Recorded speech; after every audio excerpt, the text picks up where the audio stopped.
It was October 1967, and the world was in love with the electrifying chemistry of Marvin Gaye and Tammi Terrell. They weren't just a singing duo, they were a force of nature, a perfect blend of smooth and sultry, soul and sincerity. Their duets made audiences believe in love again, even if their personal lives were far from the fairy tale their songs suggested. That night, they took the stage in Virginia at Hampton-Sydney College. The venue was packed and the energy was high. The moment they stepped under the stage lights, it was magic. Marvin, ever the charmer, flashed that warm, boyish grin, while Tammi, delicate yet fierce, clung to every note like it was her last. But something was different. Tammi, who had always been full of fire, seemed fragile. Her smile wavered, her steps were measured. She had been battling headaches, dizzy spells, and exhaustion, but she pushed through. This was their moment, and the show had to go on. Then, it happened. Midway through their performance of Your Precious Love, Tammi stumbled. For a moment she tried to recover, gripping the microphone stand as if willing herself to stay upright. Marvin saw it in her eyes before it happened, the sudden glaze, the quiet panic. And then she collapsed into his arms. The band stopped playing. Gasps rippled through the audience. For a second, Marvin just held her, his voice caught in his throat. It was as if time had slowed. "Somebody help!" he shouted, his voice cracking with fear. Stagehands rushed forward.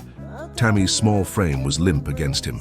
Marvin, always the smooth performer, always in control, now stood frozen, paralyzed by a horror he couldn't quite name yet. They carried her off stage as the murmurs of confusion turned to worried silence. The show was over. What no one fully understood at that moment was that this was the beginning of the end. Tammi was diagnosed with a brain tumor not long after. The strong, vibrant woman who had set stages on fire with Marvin was slipping away.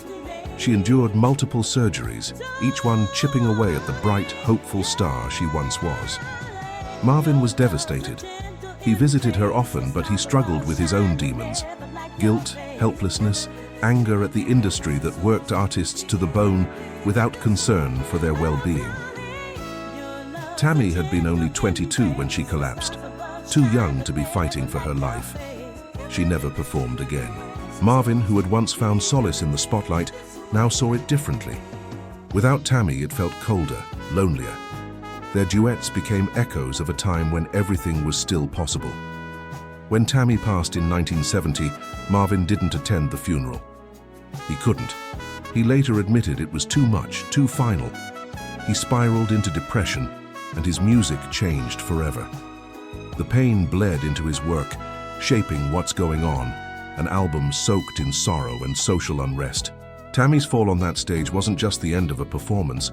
It was the moment the dream cracked, the moment Marvin began to see the world differently. The music they made together remains, but so does the haunting question. What if Tammi had been given time? What if she had lived?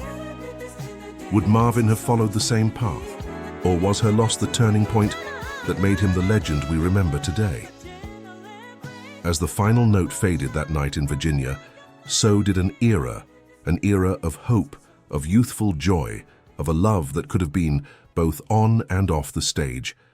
And as Marvin stood there holding Tammi in his arms, he must have felt it too, the end of something beautiful, the end of the music as they had known it, the moment the stage lights dimmed and life changed forever.